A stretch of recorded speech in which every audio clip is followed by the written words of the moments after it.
Oke guys, welcome to 3R United. Jadi pada hari ini kita akan membahas mengenai Rengas Dengklok. Peristiwa Rengas Dengklok terjadi pada tanggal 16 Agustus tahun 1945.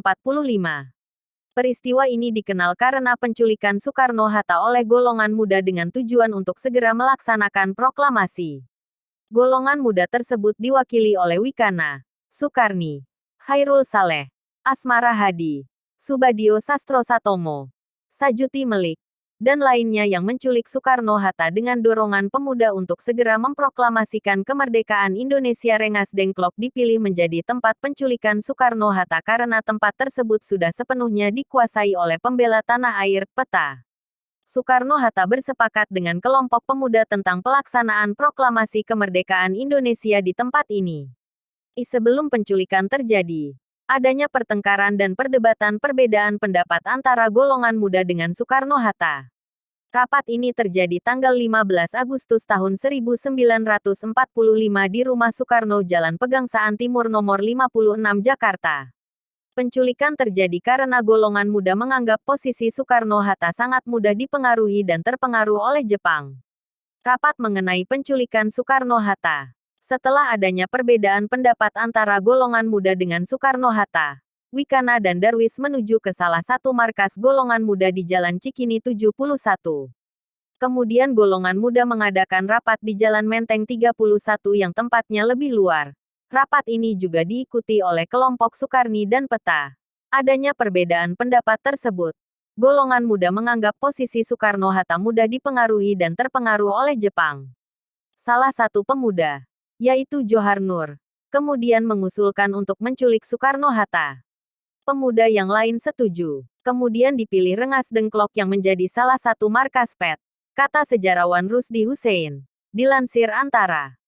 Sultan Syahrir tidak setuju dengan rencana tersebut setelah mendengarnya dari Subadio yang tidak hadir rapat.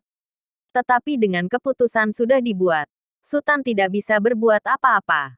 Hari penculikan Soekarno-Hatta terjadi pukul 4.30 pada tanggal 16 Agustus tahun 1945. Soekarno-Hatta dijemput golongan muda dari rumah masing-masing. Golongan muda membagi dua tugas untuk menjemput Soekarno dan Hatta. Fatmawati, istri Soekarno, menggambarkan para golongan muda yang menjemput suaminya dengan berpakaian seram, terlihat membawa pistol dan sebagian membawa sebilah pisau. Dengan gaya jagoannya, dia, salah seorang pemuda, mencabut pisaunya dengan mata terbelalak berseru, "Berpakaianlah Bung, sudah tiba waktunya." "Aku mengenal salah satu di antara mereka. Di antaranya Sukarni," ucap Fatmawati. Golongan muda mendesak Soekarno-Hatta untuk mengumumkan kemerdekaan Indonesia. Soekarno menolak untuk mengumumkannya. Adanya desas-desus kekalahan Jepang dari sekutu dalam Perang Dunia Kedua yang sudah terdengar. Tetapi belum ada pernyataan resmi tentang kekalahan itu. Fatmawati ikut dengan Soekarno menggunakan mobil Fiat hitam yang meluncur ke sebuah tempat yang tidak diketahuinya. Dalam gambarannya tempat tersebut seperti pos penjagaan. Diketahui lokasi tersebut berada di Jatinegara. Saat dalam perjalanan, ketersediaan susu anak Fatmawati Guntur tertinggal. Akhirnya mobil Fiat tersebut mengambil susu tersebut di Pegangsaan. Soekarno-Hatta bersama keluarga dipindahkan ke sebuah truk yang disopiri Iding. Alasan golongan muda memindahkan karena sedan terlalu besar untuk melewati jalan menuju tujuan akhir.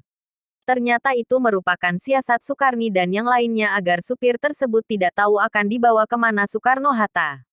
Soekarno-Hatta tiba di Rengas Dengklok sekitar pukul 7 disambut oleh seluruh anggota PETA. Dibawa ke rumah milik seorang pemimpin PETA, Jiao Kiesiong, Rengas Dengklok, agar mudah mendeteksi pergerakan tentara Jepang jika menuju tempat itu. Pencarian keberadaan Soekarno-Hatta. Subarjo mendapat laporan dari sekretarisnya pukul 8 waktu Indonesia Barat bahwa Soekarno-Hatta hilang dari Jakarta. Setelah itu Subarjo menelpon markas Angkatan Laut Jepang untuk memberitahu Laksamana Muda Tadashi Maeda bahwa Soekarno-Hatta hilang.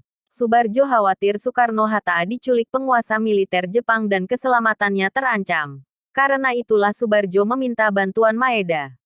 Lalu Maeda memerintahkan Nishijima mencari informasi. Nishijima mendatangi Wikana di rumahnya dan bertanya tentang keberadaan Soekarno-Hatta. Wikana terlihat gugup dan gelisah ketika menjawab ketidaktahuannya mengenai keberadaan Soekarno-Hatta. Dengan desakannya, Wikana mengatakan gerakan kemerdekaan harus diperjuangkan, bukan sebagai upah yang diterima dari orang lain, meskipun harus dicapai dengan kekerasan. Wikana menyatakan akan mendatangkan Soekarno-Hatta asalkan keselamatan mereka terjamin Maeda. Maeda akan mendukung proklamasi kemerdekaan Indonesia. Kemudian Subarjo membujuk mengembalikan Soekarno-Hatta ke Jakarta dengan memberikan jaminan bahwa kemerdekaan Indonesia akan segera terlaksana. Berakhirnya peristiwa Rengas Dengklok. Kesepakatan yang terjadi di Jakarta antara golongan tua yang diwakili Ahmad Subarjo dengan golongan muda yang diwakili Wikana.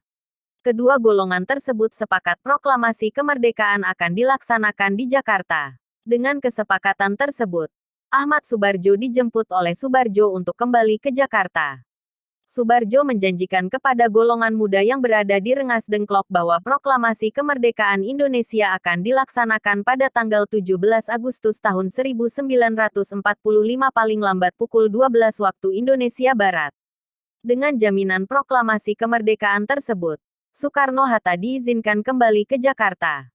Dan akhirnya proklamasi kemerdekaan Indonesia diproklamirkan Soekarno dengan didampingi Hatta pada Jumat, tanggal 17 Agustus tahun 1945.